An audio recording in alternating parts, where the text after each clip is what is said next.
সকলোকে নমস্কাৰ। আজি আমি শিকিম ফিউ আৰু লিটিলৰ ব্যৱহাৰ।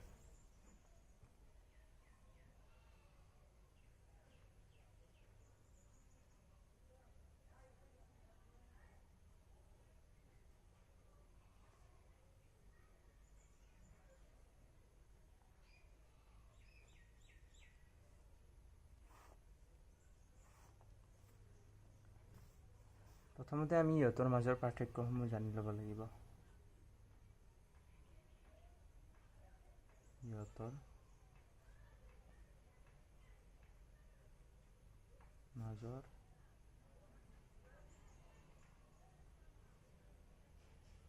পাৰ্থক্যসমূহ। ইহঁতৰ মাজৰ পাৰ্থক্য কি? 1 নম্বৰ, ফিউৱে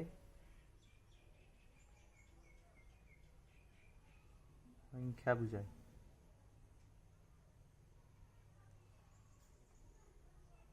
আনহাতে লিটিলে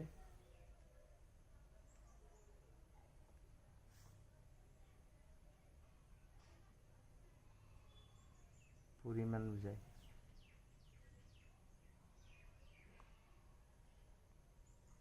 আৰু দ্বিতীয় পাৰ্থক্যটো কি?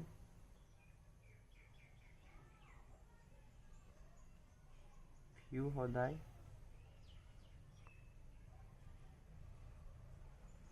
কাউণ্টেবল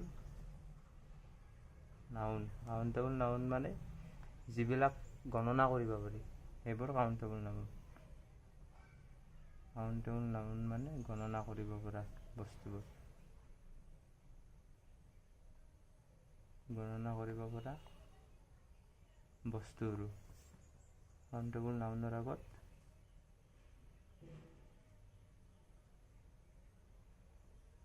বহে। আনহাতে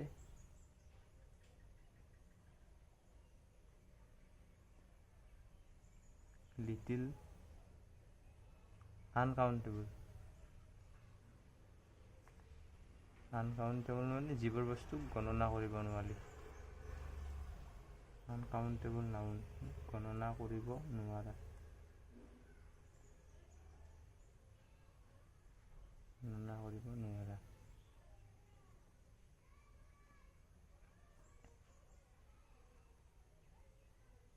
নাউনৰ আগত বহে। এই দুটাই ফিউ আৰু লিটিলৰ মাজত পাৰ্থক্য। আমি দুটা উদাহৰণ লওঁ। 1 নম্বৰ উদাহৰণ, I have dash books।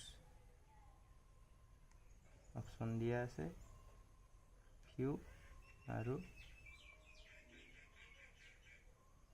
Little. ইয়াৰে কিবা I have few books। প্ৰথমতে চাব লাগিব আমি কি আছে, বুকছটো আছে। এতিয়া বুকছটো কাউণ্টেবল নাউন নে আনকাউণ্টেবল নাউন? বুকছটো কাউণ্টেবল নাউন, কিতাপ আমি গণিব পাৰোঁ কিমান কিতাপ আছে। গতিকে কাউণ্টেবল নাউনৰ আগত কি হয়? আৰু বুকছে কি বুজায়? সংখ্যা বুজাব। বুকছটোতো পৰিমাণ নুবুজায় নহয়, সংখ্যাটোহে বুজাব, কিমান কিতাপৰ সংখ্যা আছে। গতিকে বুকছৰ আগত কি হ'ব? সদায় ফিউ হ'ব। গতিকে I have few books। আৰু 2 নম্বৰ উদাহৰণ এটা লওঁ।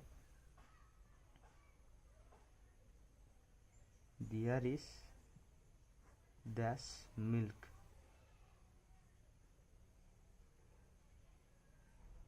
in the pot। Year option দিয়া আছে লিটিল আৰু ফিউ। কি হ'ব? There is dash milk in the pot। প্ৰথমতে চাব লাগিব মিল্কটোৱে কি বুজায়। মিল্কটোতো সংখ্যা নিবুজায়, গাখীৰৰ সংখ্যা নাথাকে, গাখীৰৰ পৰিমাণ থাকে। আৰু মিল্কটো কি বস্তু? আনকাউণ্টেবল নাউন, গণনা কৰিব নোৱাৰে। এইবিলাক কিতাপটো গণনা কৰিব পাৰি, বুকছ গণনা কৰিব পাৰি, কিন্তু মিল্ক গণনা কৰিব নোৱাৰে। গতিকে ইয়াৰ আগত কি হ'ব? লিটিল হ'ব। বুজি পালে? এতিয়া আমি নেক্সট চাম ফিউৰ ব্যৱহাৰ। এইকেইটা বুজি পালে? বুজি নাপালে মোক আৰু এবাৰ কমেণ্টত জনাব। নেক্সট আমি চাম কি? ফিউৰ ব্যৱহাৰ। ফিউ কিহত ক'ত বা ক'ত ক'ত ব্যৱহাৰ হয়। প্ৰথমতে আমি জানিব লাগিব ফিউৰ তিনিটা ৰূপ আছে, এইকেইটা মই আপোনালোকক লিখি দিছোঁ। ফিউক,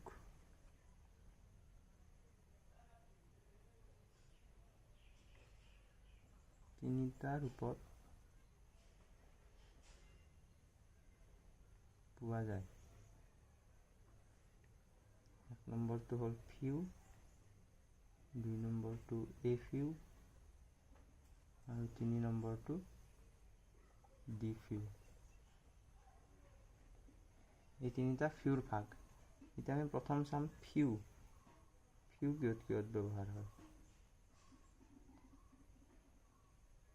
নম্বৰ ব্যৱহাৰ কি? প্ৰায় নোহোৱা অৰ্থত। প্ৰায় নোহোৱা অৰ্থত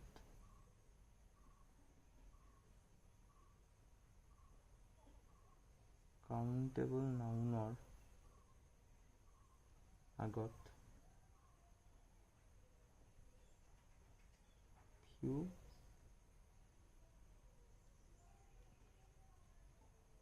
ব্যৱহাৰ কৰা হয়। আমি কি পালোঁ? প্ৰথম ফিউৰ ব্যৱহাৰটো কি পালোঁ? প্ৰায় নোহোৱা অৰ্থত কাউণ্টেবল নাউনৰ আগত, প্ৰায় নোহোৱা অৰ্থত। যেনে ধৰক উদাহৰণ দিওঁ। এক নম্বৰ উদাহৰণ দিওঁ, মোৰ কিতাপ প্ৰায় নাই বুলিবই পাৰি। ইয়াৰ এনচাৰটো হ'ব